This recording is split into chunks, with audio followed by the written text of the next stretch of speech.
حدیث کیوں ضروری ہے؟ سٹارٹ دیکھیں، بڑا جاندار ہے۔ الحمدللہ رب العالمین والعاقبۃ للمتقین وصلی اللہ علی محمد خاتم النبیین وعلی جمیع الانبیاء والمرسلین۔ نبی الاسلام کی ختم نبوت کا اظہار سے امام مسلم اس کتاب کا آغاز کر رہے ہیں۔ یہ ختم نبوت والا جو عقیدہ ہے یہ بڑا سٹرونگ عقیدہ ہے امت میں ہمیشہ سے۔ یہ قادیانیوں نے جو تماشا کھڑا کر کے امت کو فتنے میں ڈالا ہے، اس پہ میرا یوٹیوب پہ کلپ ہے، قادیانیوں کو دعوت اصلاح، وہ آپ دیکھ لیں۔ اس کے بعد پھر وہ اپنے شاگرد کو مخاطب کرتے ہیں، ابو اسحاق اس کا نام ہے۔ اصل میں اس اسٹوڈنٹ نے ان کو مشورہ دیا تھا کہ حضرت آپ ایک کتاب لکھ دیں۔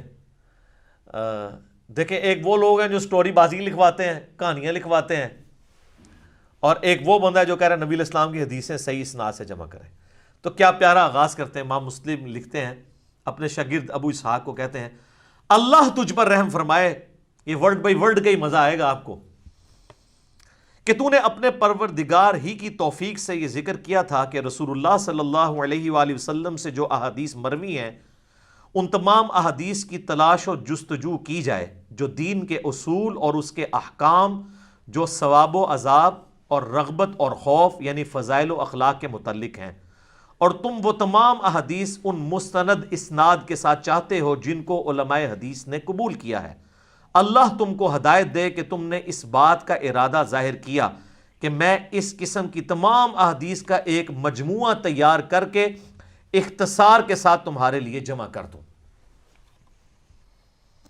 اللہ تمہیں عزت عطا فرمائے، جب میں نے تمہاری اس فرمائش پر غور کیا اور اس کے انجام کی طرف توجہ کی کہ مجھے اس کا فائدہ کیا ہوگا، اور اللہ کرے اس کا انجام اچھا ہی ہو، تو مجھے یہ اندازہ ہوا کہ اور لوگوں سے پہلے خود مجھے اس مجموعے کو تیار کرنے کا فائدہ ہوگا۔ میرے پاس ایک نوٹس بن جائیں گے نبی الاسلام کیا کیا کرتے تھے۔ اللہ اکبر۔ مضبوطی اور صحت کے ساتھ تھوڑی سی احادیث کو یاد رکھنا زیادہ آسان ہے، خاص طور پر عوام الناس کے لیے کہ جنہیں صحیح اور غیر صحیح اسناد میں تمیز حاصل نہیں ہوتی جب تک کہ دوسرے لوگ ان کو بتا نہ دیں۔ پس ایسی صورتحال میں تھوڑی تعداد میں صحیح روایتوں کا جمع کرنے کا ارادہ کرنا بہت زیادہ تعداد میں ضعیف روایتیں جمع کرنے سے زیادہ بہتر اور مفید ہوگا۔ وہ کہہ رہے ہیں میں تھوڑا مال ستھرا مال۔ اچھا، یہ جو شروع کے الفاظ ہیں نا، یہ میں نے اپنے کربلا والے ریسرچ پیپر میں بھی ڈالے ہیں۔ وہ کہتے ہیں نا یہ والی کربلا سے متعلق صفین، نہروان اور جمل سے ریلیٹڈ یہ عوام کو نہیں حدیثیں بتانی چاہیے۔ تو میں نے کہا وہ ساری حدیثیں جو آپ کے گلے میں اٹکتی ہیں وہ ساری ہے ہی مسلم شریف میں ہیں، اور امام مسلم لکھ رہے ہیں کہ میں عوام کے لیے لکھ رہا ہوں تاکہ عوام تھوڑے گاٹے فٹ ہوئے۔ ٹھیک ہے جی۔ پھر وہ کہتے ہیں کہ 4 قسم کے لوگ ہیں جن سے روایتیں نہیں لی جاتی، محدثین کا اتفاق ہے۔ نمبر 1 وہ لوگ جن پر اکثر محدثین نے طعن کیا ہے، جیسا کہ عبداللہ بن مسور، ابو جعفر مدائنی، عمر بن خالد وغیرہ۔ پھر کہتے ہیں وہ لوگ دوسرے نمبر پہ جن پر احادیث گھڑنے کی تہمت ہے۔ نمبر 3 وہ لوگ جو از خود احادیث بنانے میں بدنام ہو چکے ہیں۔ اور نمبر 4 وہ لوگ بھی جن کی اکثر احادیث منکر یا غلط ہوتی ہیں۔ تو ایسے تمام لوگوں کی روایات کو ہم اپنی کتاب میں جمع نہیں کریں گے۔ اصول حدیث کی اصطلاح میں منکر اس شخص کی حدیث کو کہتے ہیں جو ثقہ اور کامل الحفظ راویوں کی روایت کے خلاف روایت بیان کرے یا اس کی احادیث کی کسی اور نے موافقت نہ کی ہو۔ پس جب ایسی صورتحال ہو تو راوی متروک الحدیث ہوگا اور اس کی احادیث محدثین کے نزدیک قابل قبول نہیں ہوگی۔ یعنی امام مسلم کے اگر 50 شاگرد ہیں، 49 شاگرد ایک حدیث ان سے سن کے ایک طریقے سے بیان کر رہے ہیں اور ایک شاگرد بالکل اس کے اپوزٹ الفاظ کے ساتھ بیان کر رہا ہے، یا اس میں ایسے الفاظ ہیں جو اس کی تھیم کے خلاف ہیں، تو ہم کہیں گے کہ یہ راوی کی روایت منکر ہے، اس کا انکار کیا جائے گا۔ 49 کو غلطی نہیں لگی، ایک کو لگ گئی ہوئی ہے۔ ٹھیک ہے، وہ ایک راوی تو چھوڑ دیں، نبی الاسلام کے اصحاب میں ایسے موجود ہیں۔ صحیح بخاری میں آتے ہیں عبداللہ ابن مسعود رضی اللہ تعالیٰ عنہ معوذتین، آخری 2 سورتیں قل اعوذ برب الفلق اور قل اعوذ برب الناس کو قرآن کا حصہ نہیں مانتے تھے، وہ دعائیں کہتے تھے نازل ہوئی ہیں، باقی صحابہ کہتے تھے نہیں یہ قرآن کا حصہ بھی ہے۔ تو اب وہ ان کی ایک کا تفرد مانا جائے گا، اس کو کہتے ہیں تفرد، اجماع دیکھا جائے گا صحابہ کا کیا ہے۔ تو وہ کہہ رہے ہیں اسی طریقے سے یہ نہیں، ایسے لوگوں سے روایتیں، ایسے لوگوں کی اگر روایتیں بھی ہوں گی نا تو وہ نہیں لی جائیں گی.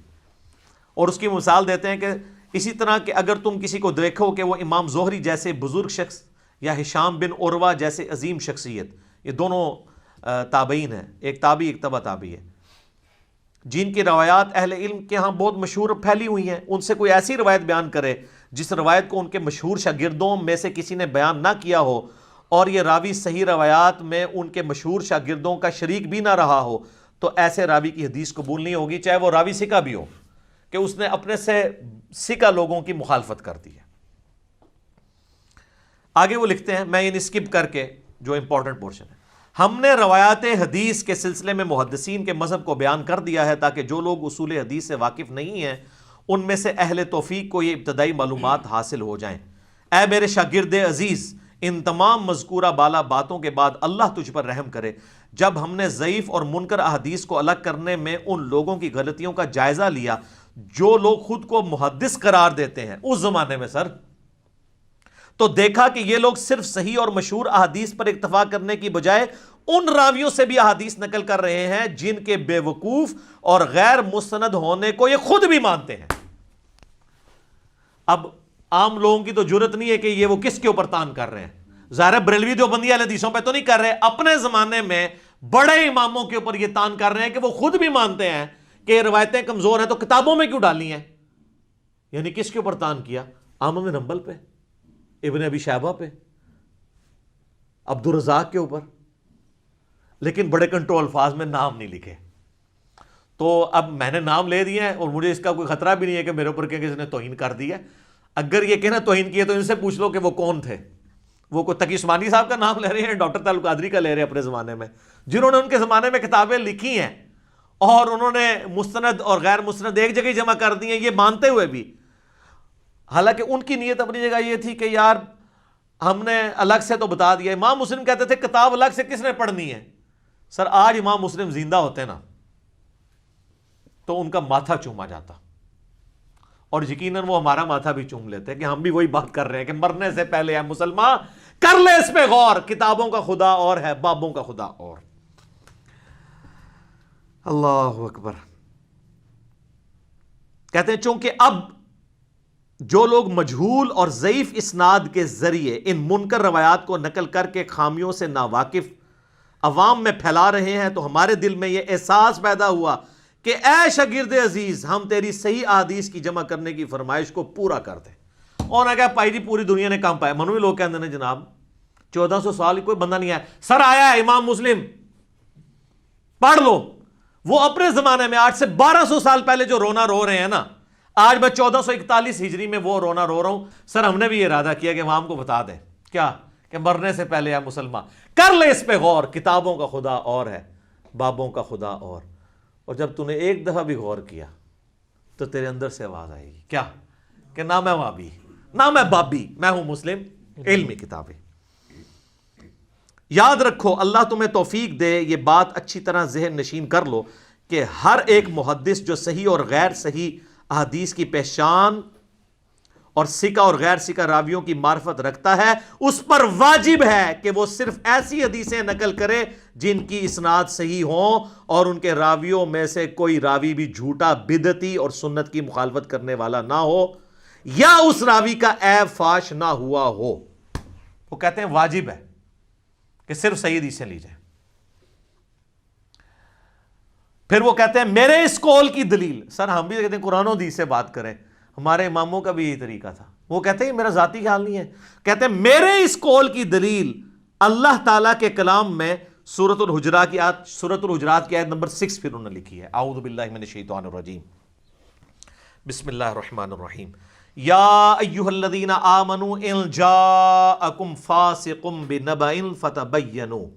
اے اہل ایمان، اگر کوئی فاسق شخص تمہارے پاس کوئی خبر لے آئے تو اس کی تحقیق کر لیا کرو، کہیں ایسا نہ ہو کہ اس کی خبر پہ تم کسی قوم کو نقصان پہنچا بیٹھو اور بعد میں شرمندہ ہو.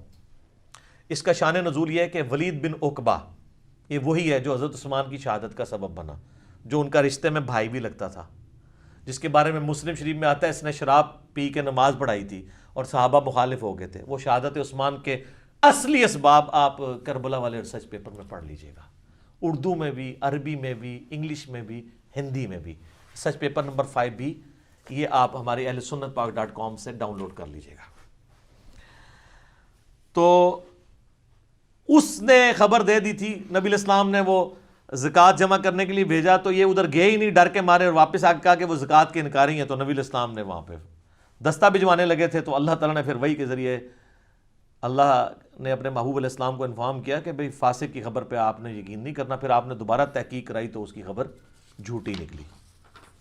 تو امام مسلم کہہ رہے ہیں یہ اس بات کی دلیل ہے کہ جو فاسق و فاجر شخص ہے, جو جھوٹا شخص ہے, اس کی روایت نہیں لی جائے گی. پھر لکھتے ہیں یاد رکھو محدثین کے نزدیک فاسق کی روایت اسی طرح مردود ہے جس طرح عام لوگوں کے نزدیک اس کی گواہی غیر مقبول ہے. فاسق کی گواہی نہیں لی جاتی کسی معاملے میں. قرآن حکیم سے خبر فاسق کا غیر معتبر ہونا ثابت ہے, اور اس پر حدیث بھی گواہ ہے کہ منکر راوی کی روایات بیان کرنا درست نہیں ہے, اور وہ حدیث وہی ہے جو رسول اللہ صلی اللہ علیہ وآلہ وسلم سے تواتر کے ساتھ, شہرت کے ساتھ نقل ہوئی ہے کہ جس نے علم کے باوجود جھوٹی حدیث کو میری طرف منسوب کیا وہ جھوٹوں میں سے ایک جھوٹا ہے. اس کے بعد امام مسلم نے 6 حدیثیں سیدنا علی سے, سیدنا ابو ہریرہ سے, سیدنا انس ابن مالک سے, حضرت عبداللہ ابن عباس سے, حضرت مغیرہ ابن شعبہ سے رضی اللہ عنہم اجمعین وعلیہم السلام اجمعین, 6 روایتیں لی ہیں کہ نبی علیہ السلام نے فرمایا مجھ پر جھوٹ مت باندھو, جو شخص میری طرف جھوٹی حدیث منسوب کرے گا وہ اپنا مقام دوزخ میں دیکھ لے. اللہم اجرنا من النار, آمین. پھر 7 نمبر سے 9 نمبر تک 3 روایتیں لی ہیں انہوں نے کہ نبی علیہ السلام نے فرمایا کسی شخص کے جھوٹا ہونے کے لیے یہی کافی ہے کہ وہ ہر سنی سنائی بات کو بغیر تحقیق کے آگے بیان کر دے. پھر 16 نمبر کے اوپر انہوں نے روایت لی ہے, حضرت ابو ہریرہ کہتے ہیں نبی علیہ السلام نے فرمایا آخری زمانے میں جھوٹے دجال لوگ پیدا ہوں گے, تمہارے پاس ایسی ایسی احادیث لائیں گے جن کو نہ تم جانتے ہوگے نہ تمہارے آباء و اجداد. تم ایسے لوگوں سے بچنا کہیں وہ تمہیں گمراہ نہ کر دیں اور فتنے میں نہ ڈال دیں. اچھا یہ بات لوگ ہمارے اوپر بھی لگا رہے ہوتے ہیں نا, ہم تو وہ بیان کر رہے ہیں کہ جو انتم و آباؤکم فی ضلال مبین, اتیا فٹ ہوتا ہے, تم بھی اور تمہارے بزرگ بھی گمراہی میں تھے. یہ کتابیں تو پہلے سے موجود تھی, وہ کتابوں سے, اب قرآن سے میں کوئی آیت نکالتا ہوں, یہ بخاری مسلم سے تو پہلے ہی موجود تھی, اس پہ پردہ ڈالا ہوا تھا. اس سے ہٹ کے جو بیان ہو رہا ہے نا وہ آپ کے باوجداد کرتے رہے ہیں جو حدیثیں آئی نہیں تھی, اور امام مسلم کے زمانے میں کام شروع ہو گیا تھا, اس لیے امام مسلم کہہ رہے ہیں میں کتاب لکھ رہا ہوں. نال نال کلیئر کرنا ضروری ہوتا ہے. پھر 17 نمبر پہ حضرت عبداللہ ابن مسعود کا قول. عبداللہ ابن مسعود کہتے ہیں کہ بعض اوقات شیطان انسانی شکل میں آ کر لوگوں میں جھوٹی حدیث بیان کر دیتا ہے. جب لوگ منتشر ہو جاتے ہیں تو ایک آدمی کہتا ہے کہ میں نے ایک ایسے بات شخص سے حدیث سنی ہے جس کی شکل سے تو میں واقف ہوں لیکن میں نام نہیں جانتا, اور وہ شیطان ہوتا ہے. اس کا مطلب ہے مجہول, جو ان نون لوگ ہیں, مجہول کہتے ہیں ان نون لوگ, جن کا کوئی عطا پتہ نہ ہو کہ یہ کون لوگ ہیں, ان کی حدیثیں قبول نہیں کی جائیں گی. یعنی شکلیں, شکل پہچانتا ہوں کہ بڑے نورانی تھے, شکلوں پہ نہیں جانا, وہ بات جو کر رہے ہیں اس کی سند کیا ہے. امام مسلم علمی کتابی سمجھی نا, دیکھ لو ساری علمی کتابی گلاں ہو رہی ہیں. پھر 21 نمبر کے اوپر لے کے آتے ہیں مجاہد تابعی کا قول, ابن عباس کے شاگرد ہیں. وہ کہتے ہیں کہ ابن عباس نے فرمایا کہ ایک وہ وقت تھا کہ جب کوئی شخص ہم سے کہتا تھا کہ رسول اللہ نے فرمایا صلی اللہ علیہ وآلہ وسلم, تو ہماری نظریں جھک جاتی تھیں اور ہم بڑے توجہ سے وہ حدیث سنتے تھے. لیکن جب سے لوگوں نے ہر طرح کی روایتیں بیان کرنا شروع کر دی ہیں تو ہم صرف اسی حدیث کو سنتے ہیں جس کو ہم پہلے سے جانتے ہوں. اگر ہم پہلے سے نہ جانتے ہوں تو ہم حدیثوں کو قبول نہیں کرتے. یعنی ابن عباس کہہ رہے ہیں میرے زمانے میں یہ حدیثیں گھڑنی شروع کر دی ہیں. تو وہ کون لوگ گھڑ رہے تھے؟ ایٹ لیسٹ تابعین, یعنی جو قانوناً تابعین تھے. ظاہر یہود و نصارہ تو نہیں تھے, مسلمانوں میں ہی تھے نا. ظاہر آج کی ڈیٹ میں تو کوئی نہیں کسی پہ منافقت کا فتویٰ لگا سکتا, ظاہری کلمے کا احترام ہوگا.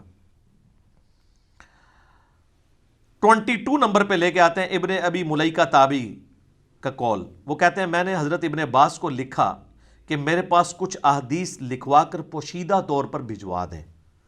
میں بڑا حیران تھا کہ یہ وہ کیوں کہہ رہے ہیں کہ چھپ چھپا کے. سر یہ آل امیہ کا دور ہے, اور وہ ابن ابی ملیکہ ابن عباس سے حدیثیں منگوا رہے ہیں مولا علی کی, چونکہ وہ نبی علیہ السلام کے اہل بیت میں سے. یہ آپ کو پتہ چل جائے گا. وہ ہم تو پھر گل وچ کوئی اور پتہ چل جاتا ہے نا کیا ہے. کہتے ہیں چھپا کے مجھے نا آپ وہ حدیثیں بھجوا دیں. تو حضرت ابن عباس نے فرمایا میں اس لڑکے کے لیے احادیث کے لکھے ہوئے ذخیرے میں سے صحیح احادیث کو ہی منتخب کر کے بھیجوں گا۔ پھر ابن عباس نے سیدنا علی کے کیے ہوئے فیصلے منگوائے، چونکہ مسلمانوں کے خلیفہ رہے تھے وہ، اور ان میں سے بعض باتیں لکھنے لگے اور بعض باتوں کو دیکھ کر فرماتے جاتے تھے اللہ کی قسم علی نے یہ فیصلہ نہیں کیا، اگر وہ ایسا کرتے تو وہ خود بھی راہ راست سے بھٹک جاتے۔ یعنی ابن عباس نے یہ کہا کہ حضرت علی کی وفات کے بعد ان کے علم کو بھی لوگوں نے پلیوٹ کر دیا، اس میں اور باتیں شامل کر لی، تو حضرت علی کا علم بھجوانا چاہ رہے تھے تو چھپ چھپا کے آل امیہ سے، یہ وجہ تھی۔ کربلا ہر جگہ آتی ہے جی۔ 24 نمبر پہ ابو اسحاق فرماتے ہیں کہ حضرت علی کی وفات کے بعد جب لوگوں نے ان کے کیے ہوئے فیصلوں کو نکال کر دیکھا تو سیدنا علی کے ساتھیوں میں سے ایک ساتھی نے کہا اللہ ان کو تباہ و برباد کرے، انہوں نے کتنا قیمتی علم بگاڑ ڈالا ہے۔ پھر آگے مغیرہ ابن شعبہ کا قول لے کے آئے امام مسلم کے، وہ کہتے ہیں کہ حضرت علی کا علم اگر سیکھنا ہے تو عبداللہ ابن مسعود کے شاگردوں سے سیکھو، وہ امین ہے مولا علی کے علم کے۔ پھر 27 نمبر روایت میں ابن سیرین کہتے ہیں کہ پہلے لوگ اسناد کی تحقیق نہیں کرتے تھے، لیکن جب دین میں بدعات اور فتنے داخل ہوئے تو لوگوں نے کہا کہ اپنی اپنی سند بیان کرو، پس جس حدیث کی سند میں اہل سنت راوی ہوں تو وہ حدیث قبول کر لیتے تھے، اور اگر سند میں اہل بدعت کو دیکھتے تو چھوڑ دیتے۔ تو یہ اہل سنت کا ورڈ صحابہ کی موجودگی میں اسٹیبلش ہو چکا تھا، اہل سنت۔ تو ابن سیرین کہہ رہے ہیں اہل سنت کی حدیثیں لی جائیں گی، اہل بدعت کی نہیں، اور وہ کہتے ہیں سند چیک کی جائے گی۔ اچھا اس میں مولویوں نے کہا سند سے مراد ہماری ڈگری ہے، تو ہماری ڈگریاں زمانے جو ہوتی ہیں نہیں، سند سے مراد چین ہے کہ کس نے کس سے سنا، کس نے کس سے سنا، کس نے کس سے سنا۔ وہ کہتے ہیں ہماری بھی چین جاتی ہے نبی اسلام تک، چین آپ کی نبی اسلام تک جا رہی ہے، حدیث تو آپ ایک بھی بیان نہیں کرتے، بابوں کے اقوال بیان کرتے ہیں، اشرف تھانوی صاحب لکھتے ہیں، احمد بریلوی صاحب لکھتے ہیں، جو نبی اسلام تک بھی کوئی بیان کریں نا وہ ہم بیان کر رہے ہوتے ہیں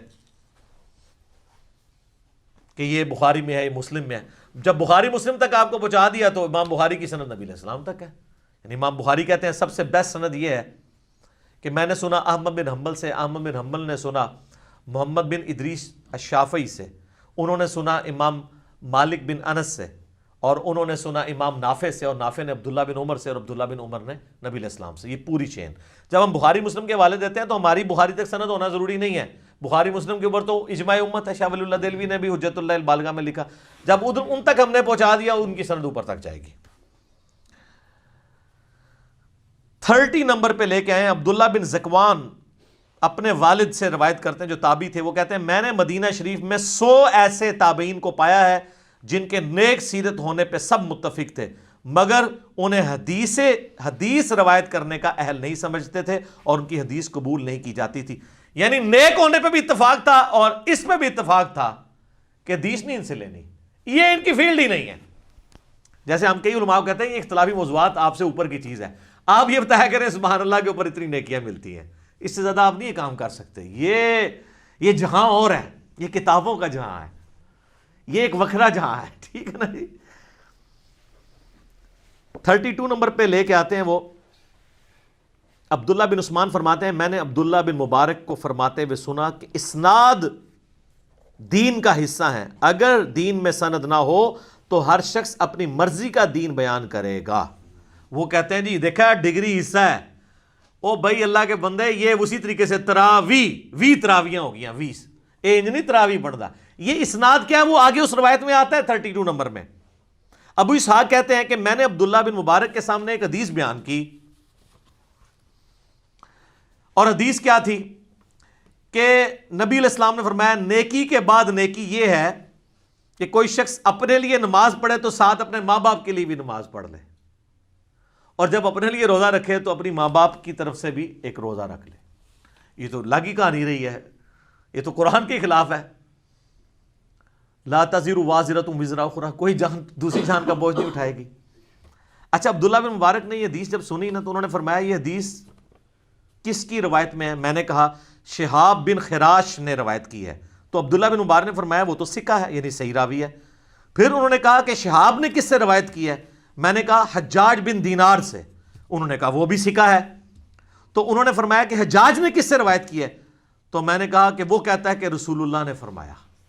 تو عبداللہ بن مبارک نے فرمایا اوے ابو اسحاق، حجاج اور رسول اللہ کے درمیان تو اتنا طویل جنگل ہے جس کو طے کرتے کرتے اونٹوں کی گردنیں تھک جائیں گی، یعنی نبی علیہ السلام اور اس کے درمیان اتنا زمانہ ہے کہ زمانہ طے نہیں ہو سکتا. حجاج اگرچہ سکہ راوی ہے لیکن وہ بھی نہیں کہہ سکتا کہ رسول اللہ نے فرمایا.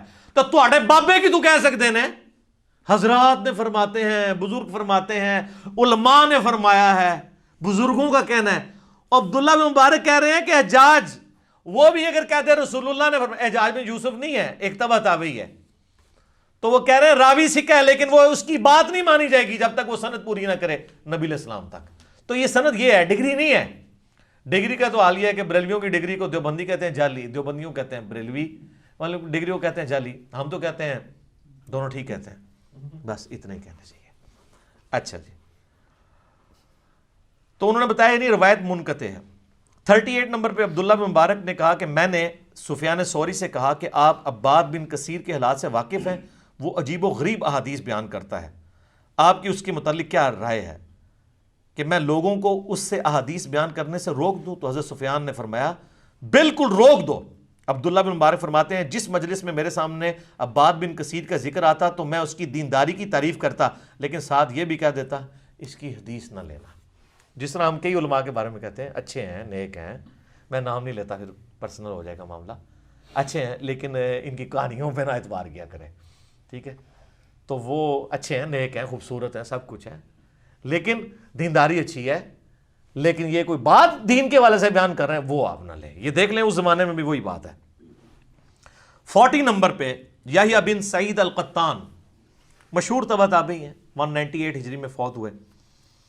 وہ اپنے باپ سے روایت کرتے ہیں کہ میں نے نیک لوگوں سے بڑھ کر کسی اور کو جھوٹی حدیثیں بیان کرتے ہوئے نہیں پایا. یہ یعنی صوفیاء کے بارے میں وہ اشارہ کر رہے ہیں. اس زمانے میں لوگوں میں یہ بھی ایذا ہوا تھا کہ اگر لوگ نیک عمال نہیں کر رہے تو آپ حدیثیں گھاڑ کے نہ کوئی عجیب و غریب روایتیں بیان کریں, ایک دم دل کہنا نا یار وہ آنسو جاری ہو جاتے ہیں, کہتے ہیں نا جی ان کے بیانات سننے سے آنسو جاری ہو جاتے ہیں. وہ عجیب و غریب جو روایتیں ہوتی ہیں, دیو ملائی کسے کہانیاں, وہ تو جناب دانش دی موت ہوتے بھی آنسو جاری ہوئے نا. میرا کلپ دیکھ لو دانش کی موت. آپ کو اگر کوئی شخص آ کے رو کے کہ 2 + 2 5 ہوتے ہیں, ٹھیک ہے, اور یوں ٹیشو پیپر سے یوں پوچھ رہا ہو تو آپ کیا کریں گے؟ اس کے آنسو پہنچتے ہوئے کہیں گے ٹھیک ہے آج کے بعد 5 ہی ہوتے ہیں. نہیں جناب وہ 4 ہی رہ گئے, ٹھیک ہے. تو 2 + 2 4 رہیں گے نا تو علماء دی کہانیاں بھی کہانیاں ہی رہن گیاں, قرآن و حدیث نہیں بنے گا. تو کہتے ہیں میں دینداری کی اور جناب میں بھی آپ کے سارے بزرگان دین کی دینداری کی تعریف کرتا ہوں, لیکن میں ساتھ یہ بھی کہتا ہوں کہ کہانی باسن دین نہ ان سے لیں, ویسے تعریف کریں کہ سونی شکل, سونی پگڑی, سونی داڑھی, بس یہ تعریف کریں, ٹھیک ہے, بڑا اچھا چہرہ, سیلفیاں کھنچوائیں, سب کچھ کریں, لیکن دین کی کوئی بات نہ لیں. جو یہ دیکھیں ہمارے اسلاف نے ہمیں بتایا, اور یہ وہ اسلاف ہیں جن کو سارے مانتے. 54 نمبر پہ وہ لیتے ہیں کہ سفیان بیان کرتے ہیں کہ لوگ جابر بن یزید الجوفی سے اس کے عقیدہ باطلہ کے اظہار سے پہلے احادیث بیان کیا کرتے تھے, لیکن جب اس نے اپنے باطل عقیدے کو ظاہر کیا تو لوگوں نے اس کی حدیث کو مشکوک قرار دے دیا اور اس سے روایتیں لینا چھوڑ دیں. جب سفیان سے کہا گیا کہ اس نے کس باطل عقیدے کا اظہار کیا تھا تو انہوں نے کہا رجعت کے عقیدے کا. یہ بعد میں آ جائے گا یہ کیا عقیدہ تھا. امام ابو حنیفہ رحمہ اللہ کا قول ہے تاریخ بغداد میں صحیح سند سے کہ میں نے جابر الجوفی سے بڑا کذاب روئے عرض پہ نہیں دیکھا. یہی وہ شخص ہے. اور عطا بن ابی رباح سے زیادہ نیک شخص دنیا میں نہیں دیکھا, جس کی وجہ سے ہم سمجھتے ہیں کہ امام ابو حنیفہ تبع تابعی تھے, کیونکہ عطا بن ابی رباح تابعی تھے, ورنہ وہ صحابی کا نام لیتے کہ سب سے نیک میں نے اس کو دیکھا. اور ان کے لیے پھکی ہے کہ کشف المحجوب میں علی بن عثمان اجویری صاحب نے امام حنیفہ کو تابعین میں نہیں تبع تابعین میں ڈالا ہوا ہے. تو وہ بھی مانتے تھے, حالانکہ وہ خود حنفی ہیں, بلکہ وہ کہتے ہیں میں نے خواب میں حضور کی زیارت کی. ابو حنیفہ والے چیپٹر میں لکھتے ہیں کہ نبی علیہ السلام نے امام حنیفہ کو اپنی گود میں اٹھایا ہوا, مجھے کہا کہ یہ تیرا امام ہے, اور خانہ کعبہ شریف کے سین کے اندر. اور یہ واقعہ علی اجویری صاحب سے تذکرۃ الاولیاء میں لے کے نقل کیا ہے فرید الدین عطار نے بھی امام حنیفہ والے چیپٹر کے اندر. تو وہ اتنے پکے حنفی ہو گئے اور نبی علیہ السلام سے خواب بھی بیان کر رہے ہیں اور وہ بھی کہہ رہے ہیں وہ تبع تابعی ہے. تو تابعی والا معاملہ ان کی کہانی ہے. 55 نمبر پہ جراح بن ملیح کہتے ہیں کہ میں نے جابر بن یزید الجوفی, وہی شخص, اس سے سنا کہ وہ کہتا تھا کہ میرے پاس امام باقر ابو جعفر محمد بن علی بن حسین سے روایت کی گئی رسول اللہ کی 70,000 احادیث موجود ہیں, اور کہانی کراندہ سی ہو.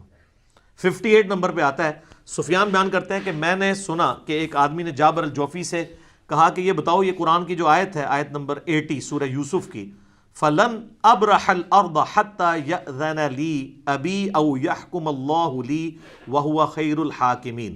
جو یوسف علیہ السلام کے بڑے بھائی نے کہا تھا نا، جب وہ دوسرا بنیامین بھی پکڑا گیا تھا، تو اس نے کہا میں نے تو اپنے ابا جی سے وعدہ کیا ہوا تھا کہ میں اس کے بغیر نہیں آؤں گا، تو میں اس وقت تک یہاں تک ٹھہرا رہوں گا جب تک میرا باپ مجھے اجازت نہ دے یا اللہ میرے بارے میں کوئی فیصلہ نہ کر دے۔ میں نے اب اپنے باپ کو شکل نہیں دکھانی، پہلے ایک بیٹا گیا اب دوسرا بھی گیا۔ تو یہ تو یوسف کے بارے میں تھی۔ تو اس کی تفسیر جب جابر جوفی سے پوچھی گی، تو آج کل آپ ذاکرین کو دیکھتے ہوں گے کوئی آیت پکڑ کے ادھر کدھر ٹھوک دیتے ہیں، ان کے بڑے بھی یہی کرتے تھے، یہ بڑا رافضی تھا۔ تو جابر نے کہا اس آیت کی تفسیر ابھی ظاہر نہیں ہوئی۔ سفیان نے کہا اس نے جھوٹ بولا۔ ہم نے کہا کہ جابر کی اس سے کیا مراد تھی، تو سفیان نے کہا کہ یہ رافضی لوگ، یہ رافضی کا لفظ امام مسلم نے مقدمے میں استعمال کیا ہے، یہ رافضی لوگ کہتے ہیں کہ حضرت علی بادلوں میں ہیں اور ہم ان کی اولاد میں سے کسی کا ساتھ اس وقت تک نہیں دیں گے جب تک آسمان سے حضرت علی کی آواز نہ سن لیں کہ فلاں شخص کا ساتھ دو۔ جابر اس آیت کی جھوٹی تفسیر میں یعنی رجت کا باطل عقیدہ ثابت کیا کرتا تھا، حالانکہ یہ آیت تو یوسف علیہ السلام کے بھائیوں کے بارے میں، وہ کہتے ہیں وہ جو بھائی کہہ رہے ہیں وہ آسمان سے حضرت علی کہیں گے کہ ہاں جی فلاں کے یعنی امام مہدی کا ساتھ ہم نے اس وقت دینا ہے، یا کسی بھی امام کا جو ہے وہ اس کا قیام حکمران کے خلاف ہم اس وقت مانیں گے جب حضرت علی ہمیں آواز دیں گے، ولیعوذ باللہ تعالی۔ 64 نمبر پہ حمام، حضرت حمام نے کہا کہ ابو داؤد الاعمى حضرت قتادہ کے پاس آئے، تو ابو داؤد الاعمى، تو جب وہ چلے گئے تو لوگوں نے کہا کہ اس شخص کا دعویٰ ہے کہ وہ 18 بدری صحابہ سے ملا ہے۔ حضرت قتادہ نے کہا یہ طاعون سے پہلے بھیک مانگا کرتا تھا، اس کا روایت حدیث سے کیا تعلق ہے؟ کہانیاں کراتا تھے انہیں اڑے کام شروع کر جیسا دیکھو تو اتنے کئی نانگے پیر نے انہوں نے مڑکے پا لیں تو پیری بریدی شروع کر دیتی ہے۔ وہ کہتے ہیں یہ تو طاعون سے پہلے بھیک مانگا کرتا تھا، اور جناب آج بھی تو پتہ ہے بڑا کامیاب کاروبار ہے اس زمانے بھی سی کہ ایک ٹھیا بنا لو، ان کے پہلے بھیک مانگتا سی، انہیں اپنا نذرانے کا اڈا کھول لیا، خانقاہ کھول لی ہے، یہ تو بھیک مانگا کرتا تھا، اس کا تو حدیث کے فن سے کوئی لگاؤ نہیں تھا۔ یہ بھی وہ کہہ رہے ہیں، جس طرح ہم کہتے ہیں نا جی نمازاں سنو اور دعائے قنوت بھی سنو، اور اصلی علی اللہ اہدنی فی من ہدیت، تب تمہیں پتہ لگ جائے گا۔ تو اللہ کی قسم حسن بصری اور سعید بن مسیب جیسے تابعین، اتنے بڑے بڑے تابعین، انہوں نے بھی صرف ایک بدری صحابی سے ملاقات کی ہے، سعد بن مالک یعنی سعد ابن ابی وقاص، اور ان سے بھی اس لیے کر لی کہ وہ سب سے آخر میں بدری صحابی 56 ہجری میں حضرت معاویہ کے دور میں فوت ہوئے ہیں، سعد ابن ابی وقاص، ان کا نام سعد بن مالک بھی ہے۔ تو وہ کہتے ہیں حسن بصری بھی صرف ایک بدری صحابی کو ملے ہوئے ہیں سماعت کے اعتبار سے، وہ سعد ابن ابی وقاص ہے۔ تو حسن بصری اس کا مطلب مولا علی سے نہیں ملے، کیونکہ مولا علی بھی بدری صحابی تھے، بلکہ 24 سردار مولا علی نے قتل کیے۔ تو یہ جو تصوف کا پورا سلسلہ ہے نا وہ حسن بصری سے حضرت علی تک جاتا ہے، وہ کہتے ہیں حضرت علی کے خلیفہ تھے۔ اسی پہ میں کہتا ہوں نا امام مسلم نے تصوف کا گلے ہی کاٹ دیا، انہوں نے کہا کہ بھائی مولا علی تو چھڑ دو، صرف ایک بدری صحابی سے حسن بصری کی سماعت ہے اور وہ بھی سعد ابن ابی وقاص ہے، تو مولا علی سے کوئی سماعت نہیں ہے، کہانی ختم۔ 79 نمبر پہ لے کے آئے کہ علی بن مسہر کا بیان ہے کہ میں نے اور حمزہ نے ابان بن ابی عیاش سے تقریباً 1000 احادیث کا سماع کیا، مگر جب میں حمزہ سے ملا تو انہوں نے بتایا کہ انہوں نے خواب میں نبی صلی اللہ علیہ وآلہ وسلم کی زیارت کی، تو انہوں نے آپ صلی اللہ علیہ وآلہ وسلم کے سامنے ابان بن ابی عیاش سے سنی ہوئی احادیث بیان کی، تو آپ علیہ السلام نے ان 1000 حدیثوں میں سے صرف 5 یا 6 کی تصدیق کی اور باقی سب کے بارے میں فرمایا یہ میری حدیثیں نہیں ہیں۔ یہ میں نے نبی علیہ السلام کی خواب میں زیارت ہو سکتی ہے، یہ آپ دیکھیں کس کو ہوئی ہے، تبا تابعین میں سے ایک شخص کو، اور یہ خبیث ابان بن ابی عیاش وہی ہے جس نے وہ واقعہ گھڑا ہے کہ حضرت فاطمہ نے کو سیدنا عمر نے نعوذ باللہ قتل کیا تھا۔ میرا یوٹیوب پہ کلپ بھی ہے سیدہ فاطمہ کا قاتل کون، وہ آپ دیکھ سکتے ہیں۔ اور اس کو شیعہ بھی کذاب جھوٹا راوی مانتے ہیں۔ امام مسلم کہتے ہیں کہ جب ایک تبا تابعی نے نبی علیہ السلام کی زیارت کی تو 1000 حدیثیں جو اس سے لکھی ہوئی تھیں وہ جب بیان کی تبا تابعی ابان ابن ابی عیاش سے، تو نبی علیہ السلام نے 5-6 کی تصدیق، باقی سب کا افراد ہے۔ 83 نمبر پہ ابو نعیم سے جب معلّہ بن عرفان نے ابو وائل کے حوالے سے بیان کیا کہ وہ کہتا ہے کہ ہمارے سامنے عبداللہ ابن مسعود جنگ صفین کے موقع پر آئے، تو ابو نعیم نے معلّہ سے فرمایا کیا عبداللہ ابن مسعود مرنے کے بعد قبر سے زندہ ہو کے باہر آ گئے تھے؟ کیونکہ جنگ صفین تو ہوئی تھی 37 ہجری میں اور عبداللہ ابن مسعود 33 ہجری میں فوت ہو گئے تھے. اسی پہ میں کہتا ہوں نا، یہ کہتے ہیں کہ جی امام جعفر کی 40 سال بعد امام جعفر صادق رحمۃ اللہ علیہ فوت ہوئے 148 ہجری میں. 191 ہجری کے اندر بایزید بستامی پیدا ہوئے ہیں. ان کے 40 سال بعد جو بندہ پیدا ہو رہا ہے وہ کہہ رہے ہیں ان کا مرید ہے. صرف مرید نہیں ہے بلکہ اس نے اپنی کنیت بھی ابو یزید رکھی ہوئی ہے. اسی آج امام جعفر دے نام لیوا نہیں اپنے نام ابو یزید لاندے. وہ کہنا نہیں کوئی حرج نہیں صحابہ دا نام ہے تو لاؤ نا تھوڑے مولوی نام لا کے دسن نا. ٹھیک ہے. اور اس سے بڑا تو رہے کہ بایزید کے مرنے کے 90 سال کے بعد ابو الحسن خرقانی پیدا ہوئے، جو کہتے ہیں وہ محمود غزنوی نے ان کے کرتے سے دعا کی تھی. انہوں نے کہا بڑی تھوڑی قیمت لائیے تو کہنا قیامت تک کوئی نہ ہوئے اتنے کافر، تو وہ بھی ختم ہو جانے سن، سارے مسلمان ہو جانے سن. نبی علیہ السلام کے کرتے سے تو یہ برکت نہیں ظاہر ہوئی ہے. ٹھیک ہے.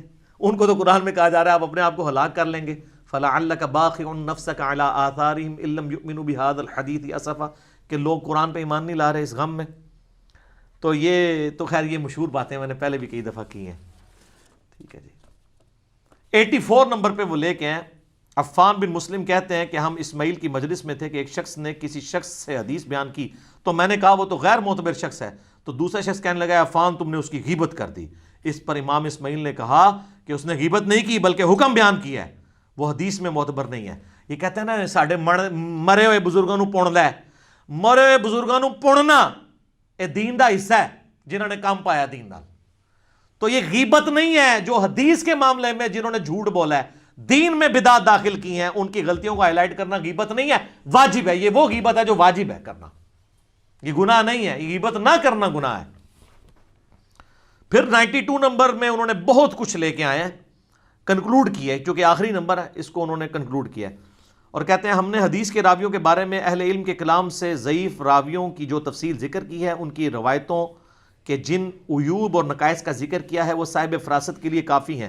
اگر وہ تمام تنقیدی اقوال نقل کیے جاتے جو راویان حدیث کے متعلق علماء حدیث نے بیان کیے ہیں تو یہ کتاب بہت لمبی ہو جاتی. ائمہ حدیث نے راویوں کا عیب کھول دینا ضروری سمجھا اور جب ان سے اس کے متعلق پوچھا گیا تو انہوں نے اس بات کے جواز کا فتویٰ دیا. اور یہ بڑا ہی اہم کام ہے کیونکہ دین کی بات جب بھی نقل کی جائے گی تو وہ احادیث 3 طرح کی ہوں گی. نمبر 1 کسی امر کے حلال ہونے یا حرام ہونے سے متعلق. نمبر 2 امر بالمعروف و نہی عن المنکر سے متعلق، یعنی نیکیوں کا حکم دینا اور برائیوں سے روکنا. اور نمبر 3 ترغیب اور ترہیب سے متعلق، یعنی فضائل اعمال اور وعید اعمال سے متعلق. یعنی امام مسلم یہ کہنا چاہ رہے ہیں کہ حدیث چونکہ ان تینوں چیزوں کو ڈیفائن کرتی ہے لہذا حدیث کا صحیح ہونا ضروری ہے. اسی میں کہتا ہوں کہ امام مسلم فضائل اعمال میں بھی ضعیف حدیثیں لینے کے قائل نہیں ہے. بالکل کلیئر ہے. جب حدیث کا کوئی راوی خود سچا اور امانت دار نہ ہو اور پھر وہ روایت بھی بیان کرے اور بعد والے لوگ اس راوی کی خرابی کے باوجود دوسرے لوگوں کو جو اس کے غیر ثقہ کے طور پر نہیں جانتے ہوں اس راوی کی کوئی روایت بیان کر دیں اور اس کے احوال پر کوئی تنقید اور تبصرہ نہ کریں تو ایسے علماء دراصل مسلم عوام الناس کے ساتھ خیانت اور دھوکہ کرنے والے شمار ہوں گے، کیونکہ ان احادیث میں سے بہت سی احادیث من گھڑت ہیں اور عوام کی اکثریت ان راویوں کے احوال سے ناواقفیت کی بنا پر ان احادیث پر عمل کرنا شروع کر دے گی تو اس تمام کا گناہ اس راوی پر ہوگا جس نے وہ حدیث بیان کی ہے. یہ کہتے ہیں فرق کیا پڑتا ہے؟ انگوٹھے چومنے سے فضیلت ہی ملتی ہے نا. اچھا یہ فضیلت ملتی ہے تو یہ دیوبندی کو نہیں چومتے؟ ویسے تو انہوں نے فارمولے لگائے ہیں جی فضائل میں لے لیتے ہیں ضعیف روایتیں بھی، لو نا، وہ ان کی ہے وہ نہیں لیں گے. یہ فرق رکھا ہوا ہے انہوں نے. وہ کہتے ہیں یہ بریلوی جنازے کے بعد دعا کرتے ہیں اجتماعی ثابت نہیں ہے. تو سر فرض نماز کے بعد اجتماعی دعا کہاں سے ثابت ہے؟ وہ کہتے ہیں بزرگوں نے جاری کی ہے. تو صرف تواڈے بزرگوں کو اختیار ہے؟ انہوں نے اپنے نے اللہ دے فضل انہوں نے اپنے ٹھیر نے جو مرضی کرنا. پاپوں کا جہاں اور ہے کتابوں کا جہاں اور. مرنے سے پہلے ہے مسلمان کر لے اس پہ غور. کتابوں کا خدا اور ہے، بابوں کا خدا اور. دیکھیں کتنا سخت فتوے امام مسلم کے. اعلیٰ دیدہ کنکلوژن ہونا ہے.